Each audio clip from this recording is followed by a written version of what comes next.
right. Hello, everyone, and welcome to today's presentation on sustainable agriculture research and education grants. My name is Samantha Gentry, and I'm an AmeriCorps member serving with Conservation Nebraska's Common Ground program. Conservation Nebraska's mission is to protect our state's natural legacy by educating the public, supporting communities, and increasing civic engagement, which we accomplish through locally led education efforts and community engagement projects to address local conservation concerns. Before today's speakers, there are a few housekeeping things to go over. Your cameras will remain off and you will be muted throughout the presentation. Please type any questions you have into the chat or the Q&A section, and we will answer those at some point during or after the presentation. The presentation will be recorded and will be uploaded to Conservation Nebraska's YouTube page within a couple of weeks. So if you miss any part of today's presentation or would like to visit any part, share it with others, you will be able to find it there. Following the presentation, we will have a brief survey that should take less than a minute to complete. This survey helps programming like this one, so we appreciate you taking the time to fill those out.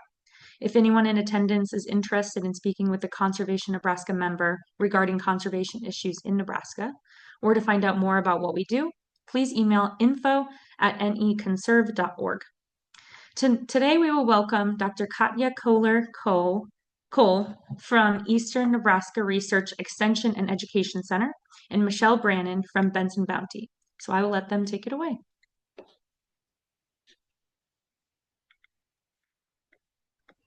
Thank you, Samantha. Yeah, my name is Katja Koehler-Cole, and I'm the Soil Health Extension Educator with Nebraska Extension. My office, like Samantha said, is out at the research station near Mead. It's about half an hour west of Omaha. And I will be talking to, so one of the roles that I have in Extension is that I am, together with my colleague Ben Beckman, the state coordinator for SARE. Let me share my screen real quick. Can you see this okay? Yes. Okay, wonderful.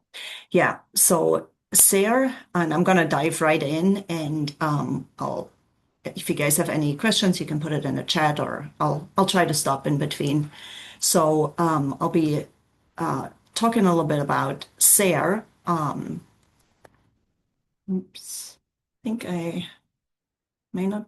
There it is. Okay, actually, yeah, perfect. Thank you. So SARE is actually a nationwide program. It is a USDA program. SARE stands for Sustainable Agricultural Research and Education.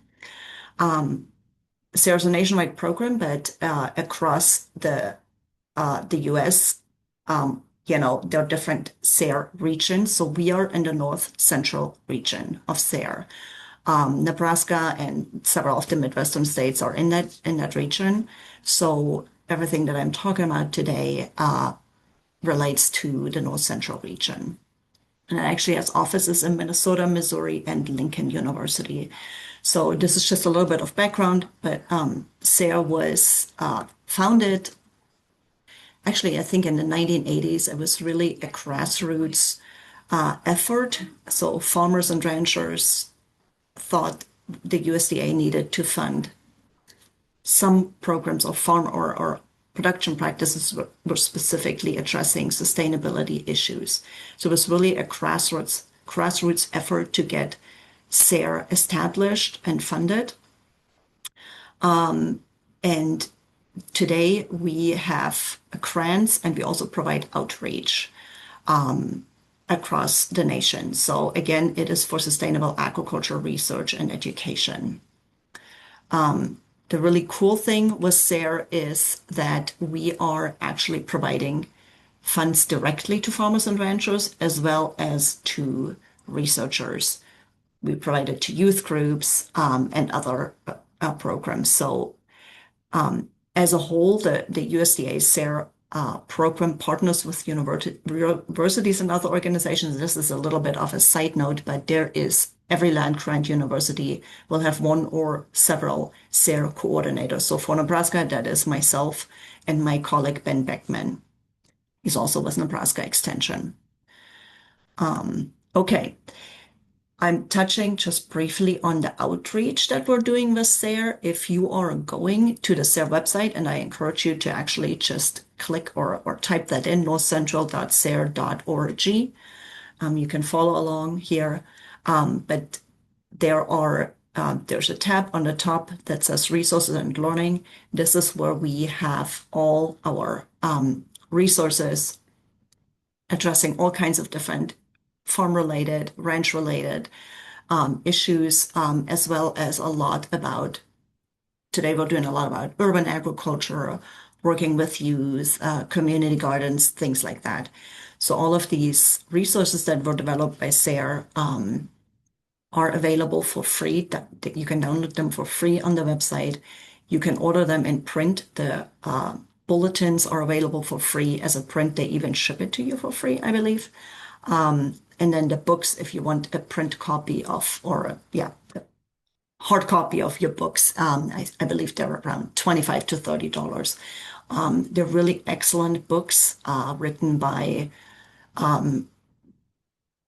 researchers and scientists along with farmers, and peer-reviewed books, and they're really, really excellent resources. So this is just a little bit on some of the outreach that we have. SARE is really driven by producers. So we're trying to address problems that were identified by farmers and ranchers. And farmers and ranchers are part of the process every step along the way. So this is what sets SARE aside from many of the other USDA grant programs, which are often more driven by researchers, scientists who come up with some new ideas and things like that. Here, it's really farmers and ranchers that are coming up with the ideas and then also with the solutions. This is just it's not a short list, but it's just a short list of what SARE funds. We actually do fund a lot more, but so we're looking at, interests or things such as sustainable pest and weed management, marketing, local food systems. These days, we're funding a lot of soil health and water quality and nutrient management proposals. Systems research is part of it. I already mentioned that SARE's becoming, or there's more and more people that are urban ag or vegetable farmers or smaller scale farmers that are applying. So high tunnels, season extension, crop diversification, those are all things that SARE has funded. Small ruminants, livestock producers can apply, but also increasingly we're looking at, supporting pollinators and biodiversity. So if you have an idea and you wonder if it is something that could be funded by SARE, or if you just want to get an overview of all the projects that farmers and ranchers have come up with, I highly encourage you to once again go to our website, northcentral.sare.org, and go to the project reports. And under project reports, you'll actually find a link that says search the database. And this takes you to the project database. So one of the unique things with SARE is that all the proposals that were funded have to write an annual report and then a final report. So the reports basically document what the project was about and what has been achieved. And it's really, really interesting to just read through. There are keywords that you can type in. There's different regions that you can search for, but it's really, really cool to see what people have done. So, for example, if you're thinking about, I want to apply for a greenhouse for my community garden or something like that, you can go to the project reports database and type in greenhouse and, Nebraska or North Central region, and it'll give you a list of all the projects that had something to do with research in greenhouses. So it's always a good idea to kind of start there. You'll also get a feel for how people phrase their research questions. So we have a total of 6 different grant types. Farmer rancher grants, I've already mentioned that. So farmer and ranchers directly or can apply for these grants. We also have partnership grants. Partnership grants are typically led by an agricultural professional. That could be somebody from the extension office. That could be somebody who works with a nonprofit organization. Could be even a researcher. And then they work very closely with a group of 4 to 5 producers. Youth educator grants, they tend to go to, youth education. The last 3 are research, education, professional development, and graduate student grants. Those are a little bit more involved and tend to go to universities. They're more complex. They also are larger amounts. So I'm not going to go over those ones here. I feel that's probably not the audience here, but I will talk about the Farmer Rancher Partnership and Youth Educator grants. All of the SARE grants require that people are engaged or are guided by the 3 principles of sustainability, basically being environmentally sound, or improving, environmental outcomes. They have to be economically viable or improve economic viability over the long term. And lastly, we're looking at quality of life. So, does it improve well-being for farmers, ranchers, and their communities? So those pillars, every SARE proposal has to address these pillars, has to fall into those, under those principles. So I'm going to start talking more specifically about the 3 types of grants. Farmer rancher grants are the first ones. I'm also excited because Michelle, who is going to present after me, was a recipient of a farmer rancher grant, so she has a lot to say about that. Actually, a recipient of 2 farmer rancher grants, I believe. So farmer rancher grants go directly to producers, and they're to explore new production methods or marketing approaches. They can be used for a wide variety of things. The important thing here is that it is the producer that applies. Farmers and ranchers can also be nonprofit organizations, community gardens. I know the community garden, the City Sprouts, a large community garden or community farm almost. City Sprouts has received farmer rancher grants, so it does not have to be an individual farmer rancher, but they go directly to people that are producing, that are farming and ranching. So the application deadline is typically in December. There's currently no call for proposals out. If you still have your link open to the North Central SARE website, so you can find all that information on there. Typically, the request for proposals comes out in August. SARE farmer rancher grants give out up to $15,000 for an individual. So like one farm that's applying, or up to $30,000 if 2 or more people apply. And people can receive up to 2 years of funding. So the unique thing about SARE grants is that each grant program has their own coordinator, and they're very accessible. So they frequently do webinars. You can contact them by email or call them on the phone, talk through your idea with them. They're super helpful, and they're really there to help. So Liz Brownlee is the coordinator for the Farmer Rancher grants. You can find all of that information also on the website. Next up are the Youth Educator grants. So these often go to high school ag teachers or 4-H educators or other groups that work with youth and help them understand sustainable practices. So in Nebraska, fun fact, one of the recipients of a youth educator grant was actually, not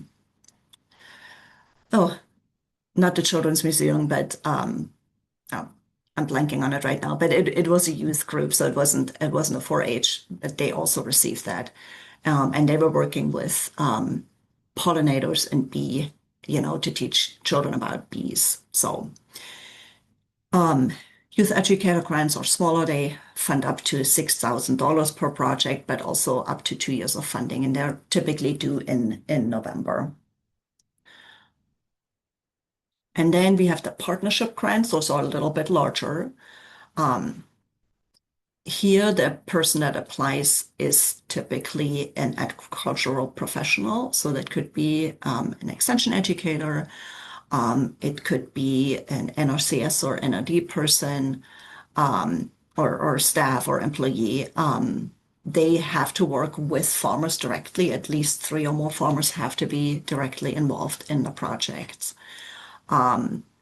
They fund a little bit more, up to $50,000 per project. And the coordinator for the partnership grants is Betsy Wieland. So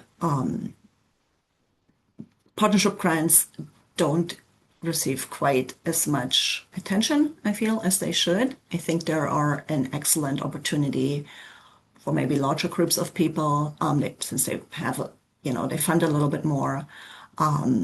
Yeah, so partnership grants are the last ones that I wanted to share today. Yeah, this was actually all that I had. Any questions? And also, if you guys want to be on our SARE listserv and receive frequent updates, email me or Ben. Yeah. Do you guys have any questions for me right now? There is a question. What constitutes someone as a farmer or Mhm. rancher? Do you have to be a business owner and you apply as an individual? That's an excellent question. No, you do not have to be you don't have to be a farmer rancher per se. You don't have to have a farm number or anything like that. So like I said, community garden or those organizations, also nonprofit organizations, also qualify. You do have to show that you are producing, you're growing food or grains or something. Yeah, yeah, you have to show that you're engaged in some sort of food production. Yeah, but you don't have to be listed. You don't have to have your business as that. But maybe it would help if you're telling me what you're doing. If that is, I guess maybe it's somebody who, like if they're just wanting to apply as an, so basically I Mhm. think the question is more like, do you have to be selling your product or sharing it with the community? Yeah, something like Okay. that. I mean, you have to be engaged in, growing crops or raising livestock somehow. Yeah, Okay. But not just for you personally. It's no, okay. Yeah. that's correct. Yes, that's correct. Yeah. Okay. And then someone else wanted to know about the website. So I will put Hmm. that in the chat. Hmm. And then I'm not seeing any more questions right Okay. now. Michelle, did you have any questions?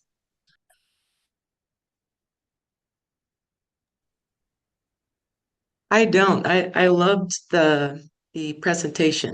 I think I think SARE is such a great resource for anyone to tap into when they're, and that's how we originally found SARE grants, was when we were searching for various methods or practices on sustainable agriculture. Thank you, Michelle, for that. Yeah. And like I said, if anyone in the on this webinar is thinking about, writing a SARE proposal, feel free to reach out to myself and Ben Beckman, or, one of us or both of us, whatever. Because this is what we're here for. We're here to connect people to those resources at SARE. Like I said, then if you're further along in the process, we can connect you with the actual coordinators at SARE for those. But yeah, our job is to help provide insight, provide input. We can even read proposals and things like that. So yeah, thank you. Perfect. Thank you. And people can still type in questions, but we'll go ahead and pass it on to Michelle.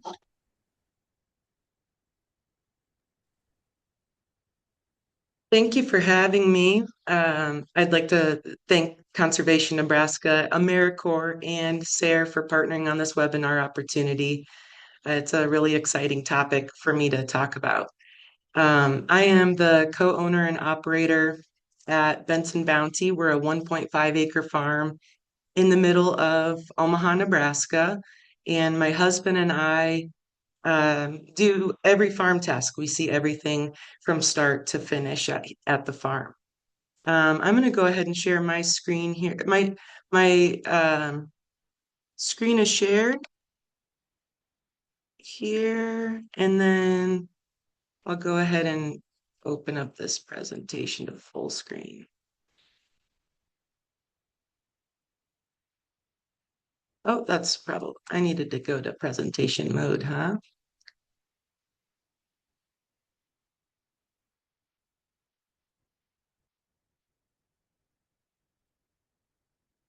Well, one time you look and it's there and where's my presentation mode? Slide.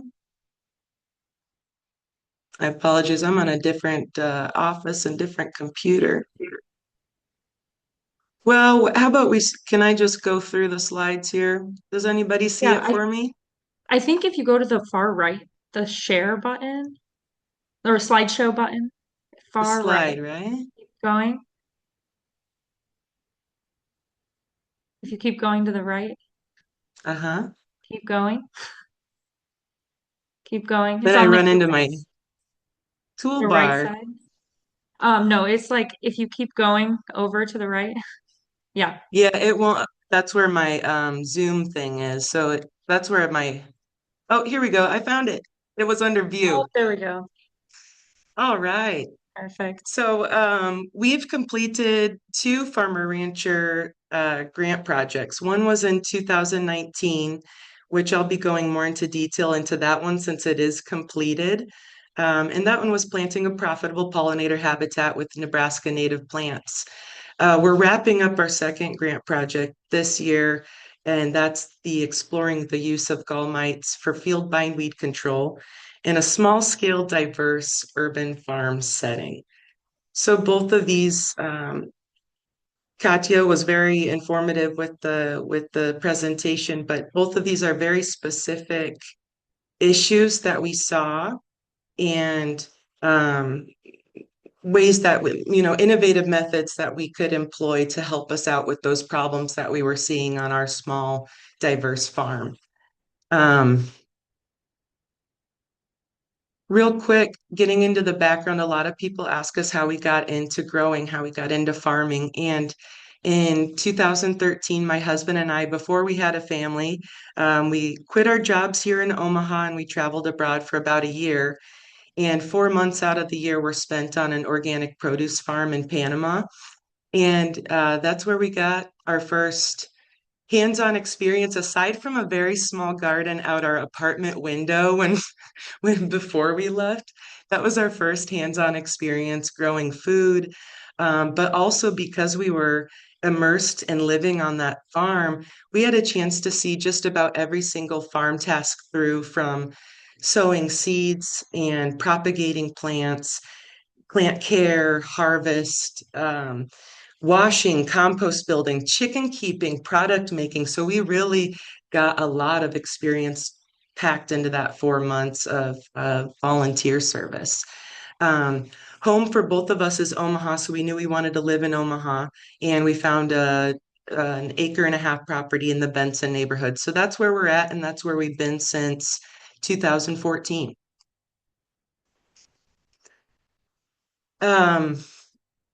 Along with the experience we had and with our backgrounds, both of our families grow a lot of food. We've had family gardens, fruit tree planted in family members' yards. Family food preserving, excuse me, is very important to a lot of members of our family. So that's how we got started, and then we've just picked it up and went from there. And we learned as we went along. We implemented small market gardening and grew only annual herbs and vegetables for a good 4 years. And we had a loyal crew of CSA members, so they'd get a share of produce every week. But we were strictly annual vegetable production, and then built a high tunnel in 2018.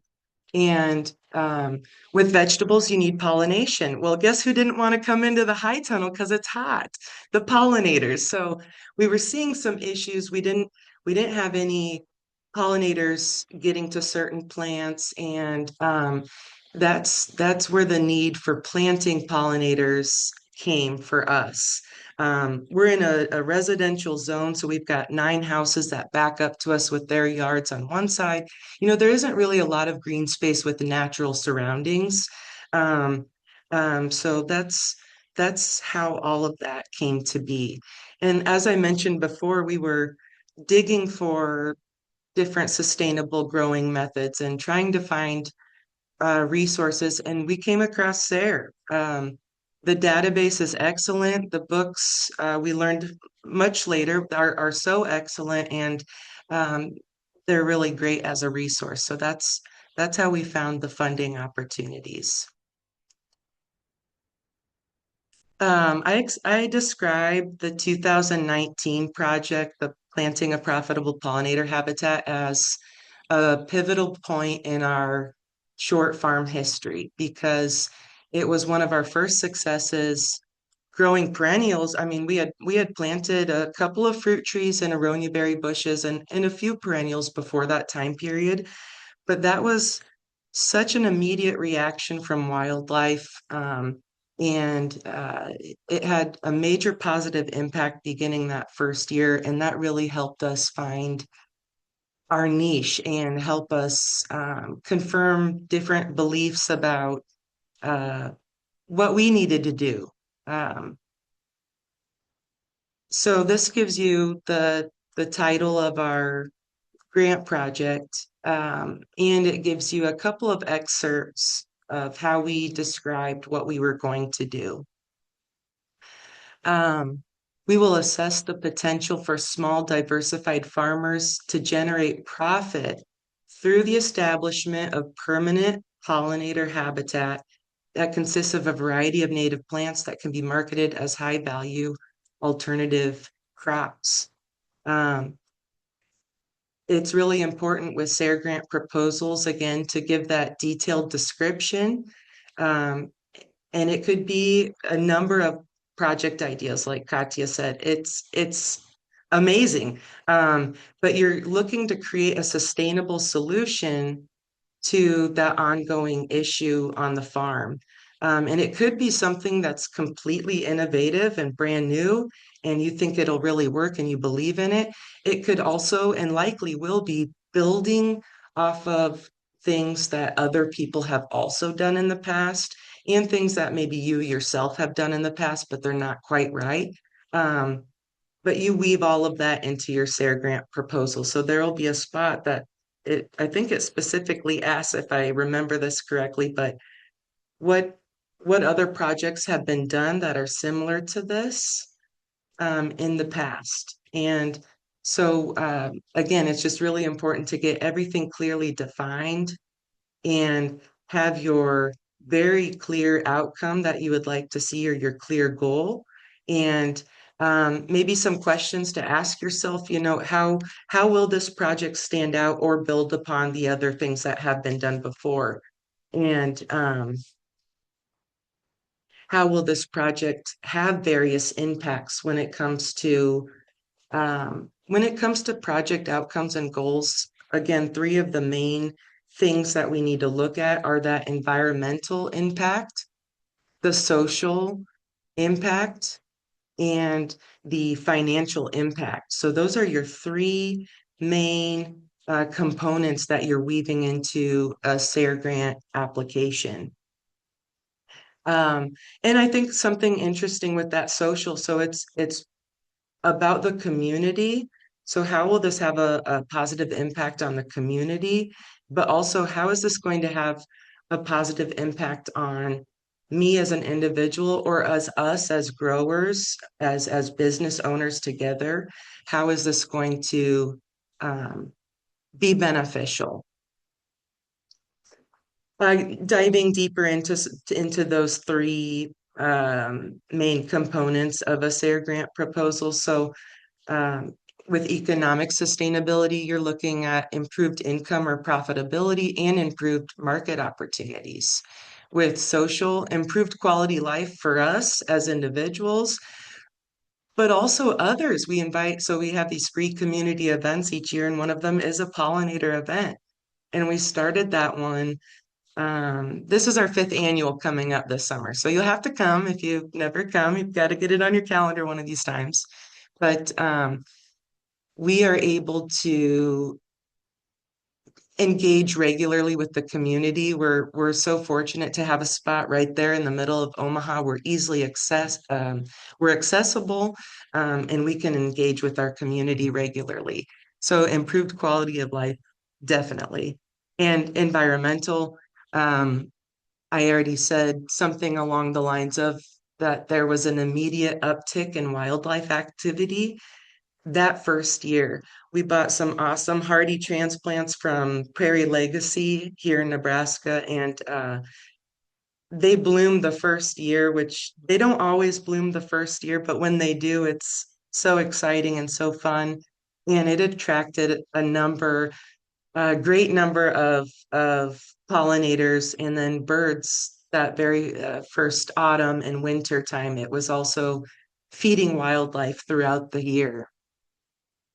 And then you've got landscape diversity and great conservation benefits that also come with a project like this, because we're at a point now where 3/4 of our growing space, it's not irrigated whatsoever. We're not running sprinklers all over the place and irrigating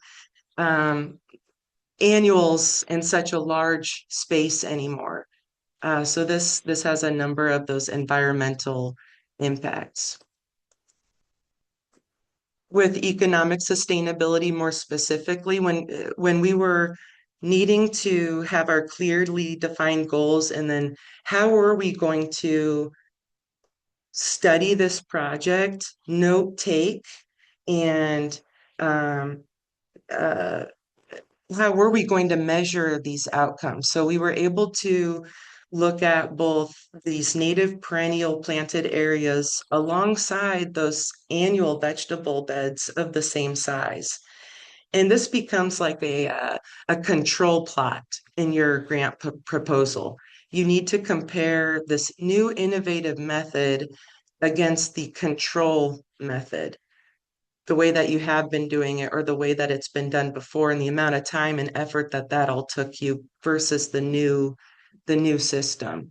So with the financial sustainability, we've got the one-time investment. You invest in some plants or in some seeds, and pretty soon you're going to have a lot of those native plants. And in comparison with the annual vegetables, for example, you've got yearly expenditures, and oftentimes it's multiple times in a year for folks that they're getting seeds both in winter time and headed into fall crops, or you're saving seed, and that's taking time and effort to have that plant take up growing space to be able to save seed. So you've got yearly expenditures, whether it comes to money or time, which, time is money, and those are resources too, just the same. With the native perennials, we also found that that's really a specialty produce item when it comes to fresh sales, or really dried sales as well. But you can be that price setter instead of a price taker. When we were going to farmers markets in a saturated market, everybody has annual vegetables. We did too. It's tough to stand out sometimes, and that was a real challenge. So this had a positive impact there. Social sustainability, on us as individuals, it's that one-time installation versus the continual bed prep, the endless upkeep, the back-breaking work of annual vegetables. And then I also highlighted about engaging with the community. That's also a big one. With environmental sustainability, minimal water use we're at a point where we have zero water use in those areas. They were watered in well, definitely. Those transplants have to be cared for in the first several weeks, so you make sure to water them in, mulch them well, suppress the weeds, keep those out of there. Um, but we're at zero water use and zero soil disturbance, aside from squirrels and other critters, or us going with a gardening knife to get out the few annual weeds that can grow in that area. It's zero soil disturbance right now. We also have it's providing year-round habitat for beneficial insects, birds, mammals, others. And then I've already talked about a couple of these typical annual vegetable bed things, but they're a lot more high maintenance. So whether it comes to your time and resources, suppressing those weeds, caring for those beds, and doing that multiple times in a single growing season, overturning the soil. In some cases, unless you have a spent bed of mustard at the end of the year, you've got to get some cover crop in there to make sure your ground's covered to avoid the soil erosion and the wind erosion. So they can be, in some cases, a lot more high maintenance. Where the native perennials, they're still standing tall right now. Birds are still feasting there, and we'll probably in the next week or two is the time that we're going to be going in there with we use an electric hedge trimmer, and we go in and we saw them at the base, and they become this natural mulch in those areas, and the areas continue to expand with the seeds too. With the financial sustainability, this goes into a little bit more detail about how we've marketed native plants. And in addition to these ones, so we've got cut flower arrangements as medicinal herbs. So we do both fresh sales of these medicinal herbs and native plants, as well as dried sales currently. We also create a number of value-added products with our sustainable harvests from various native plants. We started with this project, I think it was 21 varieties of native plants, and we've added maybe 5 varieties each year. So our value-added products line alone has been able to expand from those first few varieties to now heaps of stuff out of this small spot in the middle of Omaha. It's really neat. And I was saying earlier before we started this call, I was saying that it was neat to be able to talk about this project that we're passionate about, and it has had such a good impact on us years later, because this was 2019. So here we are about 7 years later, and it's continued to grow from there. Edible native plants, we do some fun things with spice jars with wild bergamot and sea salt, for example. And again, it's able to put the spotlight on the importance of growing native plants and what they do for the environment and wildlife. So these are some of the medicinal herbs that we started off with first.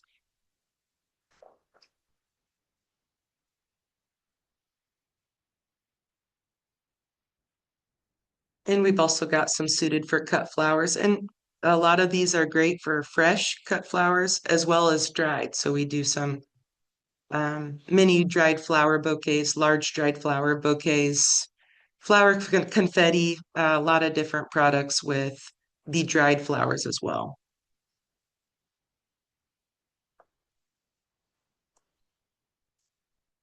I put in a plug for the Prairie Legacy. So that Western Nebraska farm at the top is where we started off, getting a lot of our seed and our plants. And later we did a lot of plant sales, but this was our first year without a plant sale, but we've continued to sow our own seeds since that first year. But these are other places that are awesome. They're in our region, and that's where you could grab some native plants and seeds. And I'm at a point here, I think, where I'd be happy to answer any questions that folks might have. Or if Katja if there's something that you can think of that would be good for me to go into a little bit more in detail, I'd be happy to. Yeah, and actually, before we get into that, I'm just going to launch the survey real quick. Mm.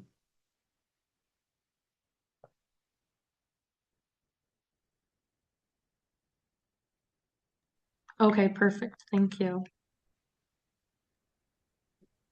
Michelle, I think that was really excellent, and it really, illustrated what this looks like in practice, and I really liked how you addressed the environmental, economical, and social aspects really well. So, um, yeah, so I I appreciate think it that. was Thank really you. excellent. Yeah.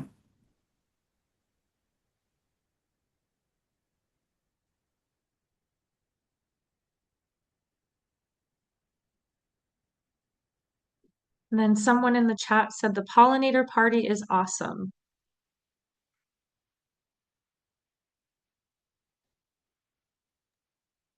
Thank you so much. It's a ton of fun.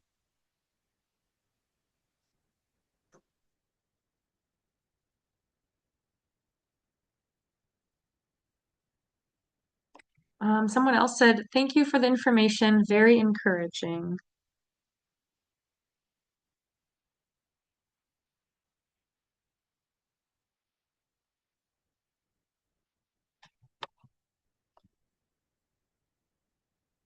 Someone Someone wants to know, um, where would you suggest looking for land to start a farm like this?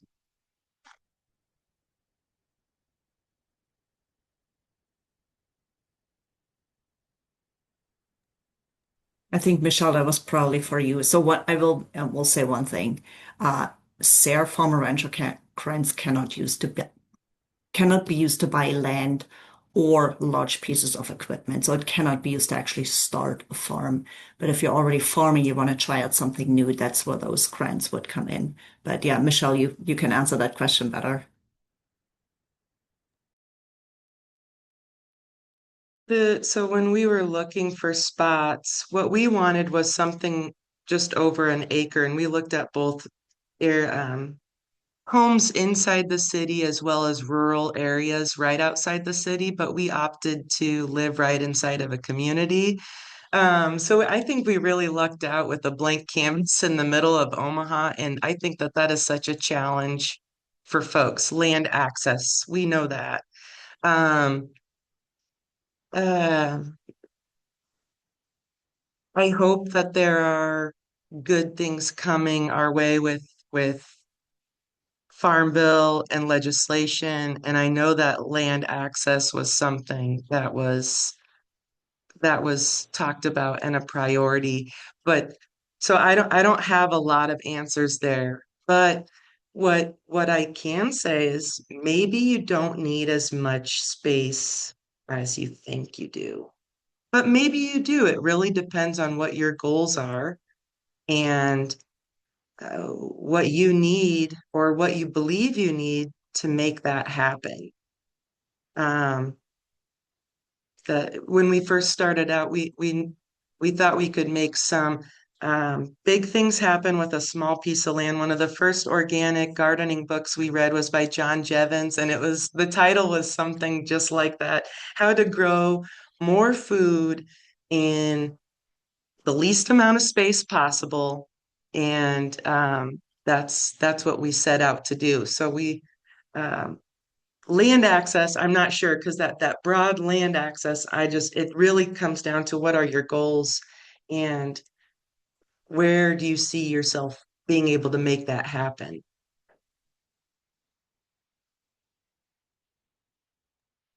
Perfect, thank you. And then there is another question.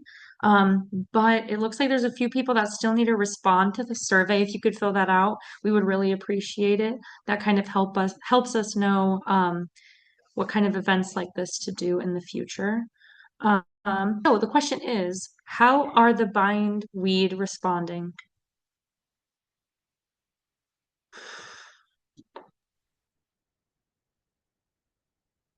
It was last May that we received our releases of the gall mites, which came from the Palisade insectary out of the University of Colorado. And so our first report, the annual report, had positives like, yes, we were on a wait list to receive these mites, and we did get to receive them, and we did get to put them in the garden and watch those areas month after month during the growing season. However, we didn't see anything as far as results went. And we would take photos of that bindweed where we released the mites.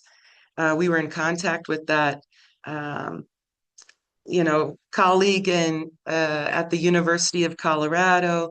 We also used a microscope to look, do we need to look closer? We really tried to figure out if we were able to see any kind of damage whatsoever from the gall mites, and we weren't, unfortunately.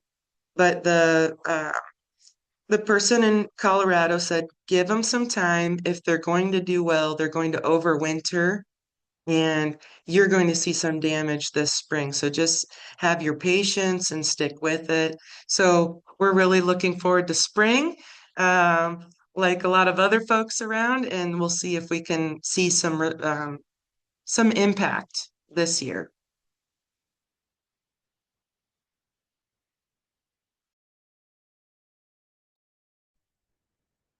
Perfect, thank you. Yeah, and I just wanted to let people know too that Conservation Nebraska, we're planning a tour at Benson Bounty this summer. So looking forward to that. And then also working with the extension again to maybe do a webinar focused more on like water and soil quality. Um, oh, it does look like there is another question in here. How do you control flea beetles?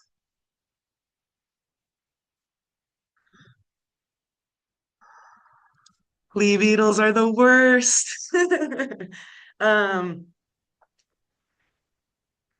Yeah, pests. I guess I didn't even get into pests, but what a benefit of natives versus annual vegetables. There's always something out to get those annual vegetables. Flea beetles are awful.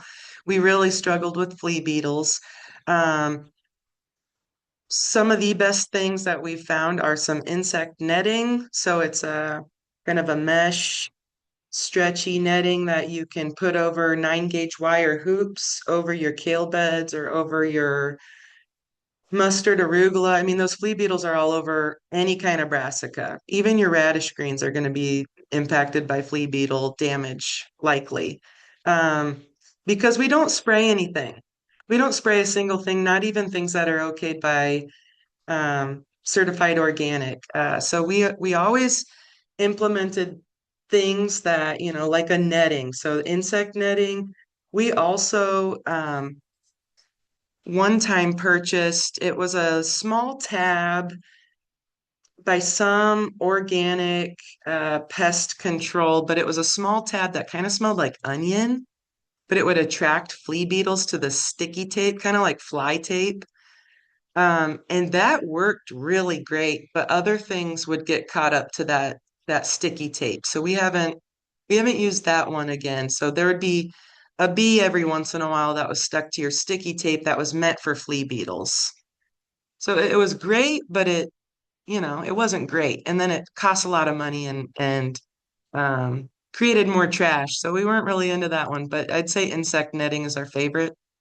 And then trap crops.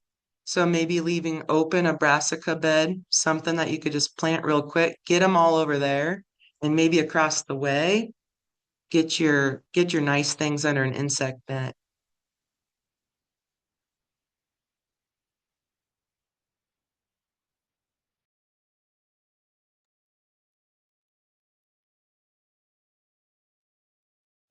Okay, I am not seeing any more questions. But yeah, I think this concludes our webinar. Thank you so much for attending and supporting local conservation efforts. Most importantly, thank you so much, Dr. Koehler-Cole and Michelle Brannen, for the presentation and sharing your time and talents. Thank you so much and have a great rest of the day. Thank you so much for having us. Thank you. Thank you. Bye.